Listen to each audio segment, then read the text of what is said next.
മത്തായി 9:29 ഇപ്രകാരം പറഞ്ഞിരിക്കുന്നു, അവൻ അവരുടെ കണ്ണു തൊട്ടു, നിങ്ങളുടെ വിശ്വാസം പോലെ നിങ്ങൾക്ക് ഭവിക്കട്ടെ എന്ന് പറഞ്ഞു. ഉടനെ അവരുടെ കണ്ണു തുറന്നു. ഈ വചനത്തിൽ യേശു 2 കുരുടന്മാരെ സൗഖ്യമാക്കുമ്പോൾ പറഞ്ഞത് ഒരു ആത്മീയ സത്യമാണ്.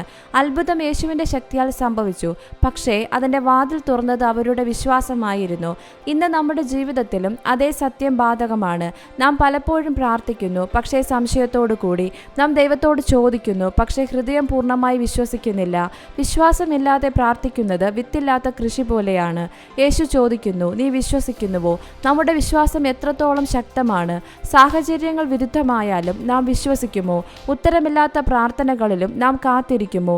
കാണാത്തതിനെക്കുറിച്ച് നാം ഉറപ്പോടെ നിലകൊള്ളുമോ? വിശ്വാസം എന്നത് ദൈവത്തിൻ്റെ വാഗ്ദാനങ്ങളിൽ ഉറച്ചു നിൽക്കുന്നതാണ്. വിശ്വാസം എന്നത് കാറ്റും കൊടുങ്കാറ്റും വന്നാലും ദൈവത്തിൻ്റെ കൈ പിടിച്ചു നിൽക്കുന്നതാണ്. വിശ്വാസം എന്നത് എനിക്ക് കാണുന്നില്ല, പക്ഷേ ഞാൻ വിശ്വസിക്കുന്നു എന്ന് പറയുന്നതാണ്.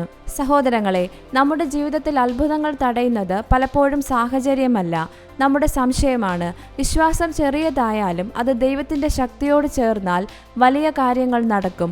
അതുകൊണ്ട് ഇന്നു തന്നെ നമുക്ക് തീരുമാനിക്കാം. സംശയത്തേക്കാൾ വിശ്വാസം തിരഞ്ഞെടുക്കാം, ഭയത്തേക്കാൾ വിശ്വാസം തിരഞ്ഞെടുക്കാം. ലോകത്തിൻ്റെ വാക്കുകളേക്കാൾ ദൈവത്തിൻ്റെ വാഗ്ദാനങ്ങൾ വിശ്വസിക്കാം.